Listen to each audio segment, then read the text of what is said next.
had a crazy airport story from going from Kenya to here. I'll tell you guys all about it because I don't ever want to do that again.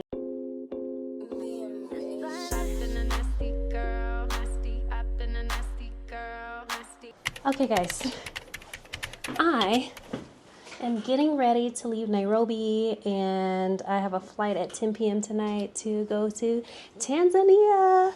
So just join me. I'm gonna pack my stuff and just run a few last minute errands today.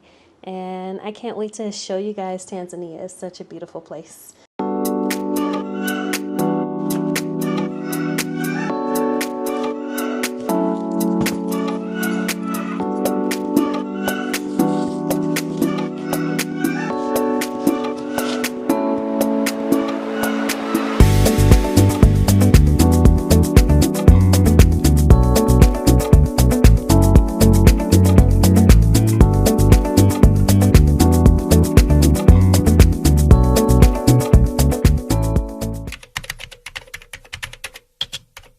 Now, if you've been following me for a while, you know I have a thing for travel. I don't mean the once a year vacation.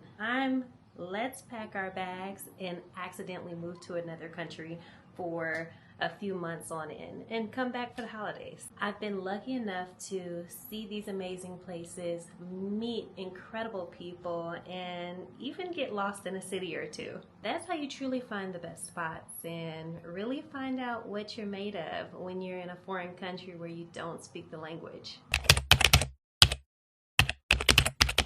One of my favorite places, I have to pin it down by category, but if it's about fun and adventure, Mexico is hands down one of my favorite places. It just has so many different types of activities to offer. You have the Caribbean side where you have Cancun and you have the beaches and it feels like Miami and Vegas combined. And then you have Mexico City. It just feels like you're up in the mountains somewhere and it's like a little, well, it's not little, it's a version of Los Angeles in terms of its architecture. And then you have Oaxaca City where the food is just chef's kiss. And the atmosphere is very, very deep, it's spiritual. And it's just a different type of experience, if you know what I mean. One of my favorite places in terms of architecture will have to be the Netherlands. And just the whole Nordic area in general, because I really like Denmark as well. It was just too damn cold. The Netherlands was just, it was so beautiful. It is full of all of these waterways and these old 3-story buildings that are this narrow, and I don't even know how to explain what kind of visual orgasm you get from this place.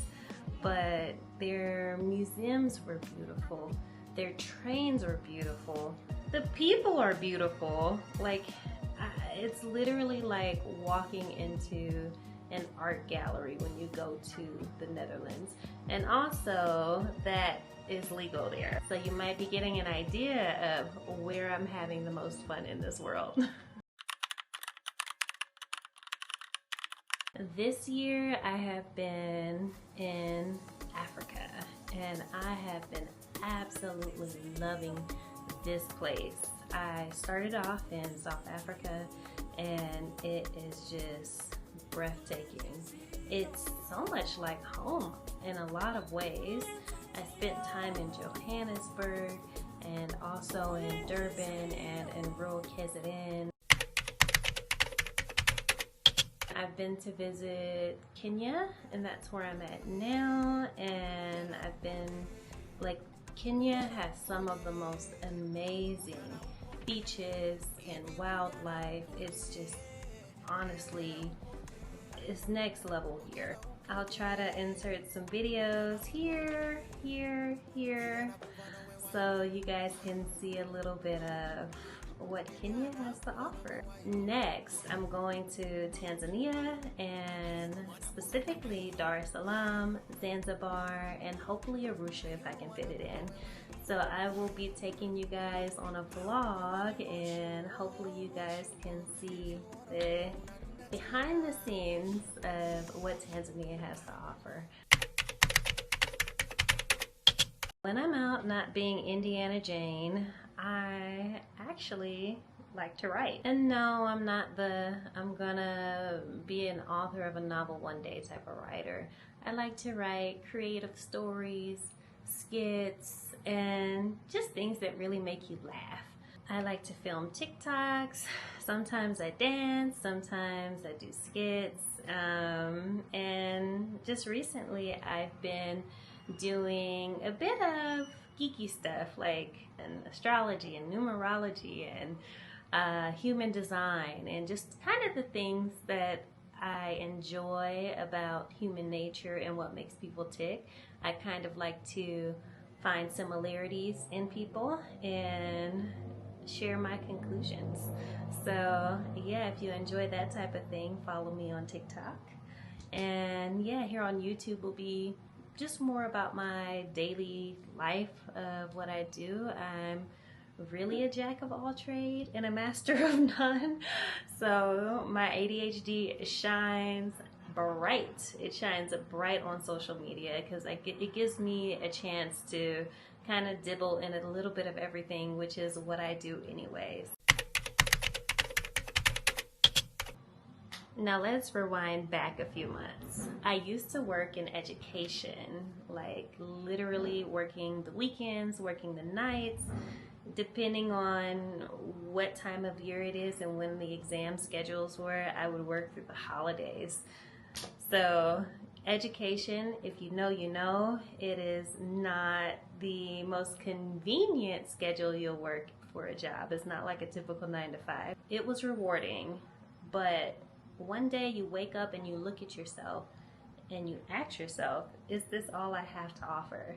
Is this my destiny? So I did what probably any millennial would do in 2024 and leave your low paying job to pursue social media full time. What could go wrong? Now I get to focus on what I really love, creating content that resonates with me, sharing my journey, and connecting with you all. Whether it's embarrassing myself making funny skits or traveling halfway around the world to film a YouTube video, I'm just trying a little bit of everything to see what sticks. This transition from education to social media has been a wild ride, but I've never been happier. I love that I get to combine my creativity, my storytelling, and just a little bit of sarcasm in everything that I do. So if you're here for travel tips, creative inspiration, and just watching me figure out this whole social media career in real time, you're in the right place. I promise it's gonna be entertaining, and who knows, I might take a few detours. All right, beautiful people, I'll catch you on the next one. Don't forget to like, subscribe, and comment down below your favorite travel spot or any failed TikTok dances that you've tried. First, I have to walk past airport security. They make everyone get out of their Ubers, their buses, and just walk through security with our purses and whatever we have on us. But we leave our luggage in the car. I'm not really sure what purpose this serves, but hey, there's a first time for everything. So let me tell you about a time I almost became an illegal visitor of Kenya because apparently I missed a small detail called a yellow fever vaccine that I need to enter Tanzania leaving from Kenya. I'm all set to leave Kenya and head to Tanzania. Bags packed, vibes high, and then I find out that I need the yellow fever vaccine to enter Tanzania. Yes, you heard that right. A vaccine that I didn't have. A vaccine that takes 10 days to process. Guess how much time I had? 1 freaking hour before my plane takes off. At this point, I'm still hopeful, mainly because I'm delusional. I know my visa expires tomorrow. and I have to leave the country tonight. So I can't wait 10 days to get a vaccine. I'm at the ticket counter. They let me know that they can expedite my vaccine. And I say, okay, I'll do whatever you say. Like, I literally have no options here. The catch is the vaccine costs 5 times the normal price. And yes, they can smell the desperation seeping through my pores. Either pay up or overstay my visa and start a new life as a Kenyan resident, which, to be honest, wasn't on my vision board. Well, I got my vaccine and I am running through the airport, sweating through my clothes. I needed cash to pay for this exchange.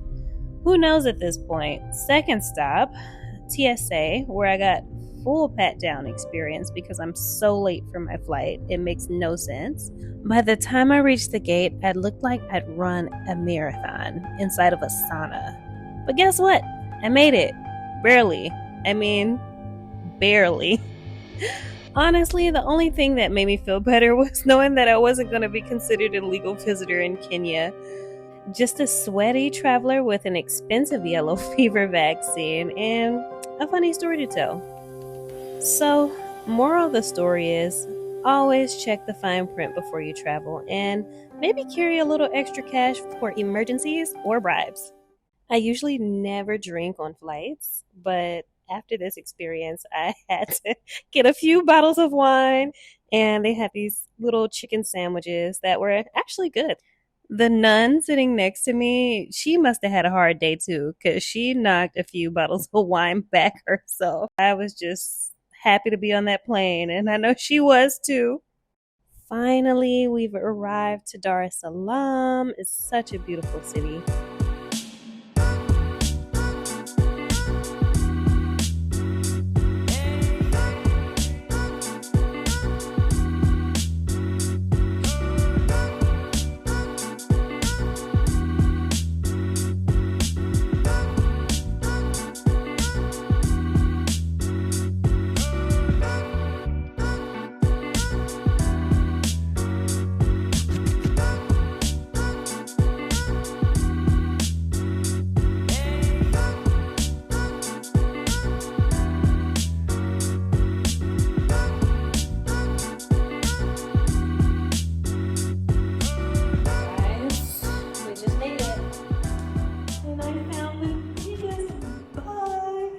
I'm not even gonna fuck with it. It's too late.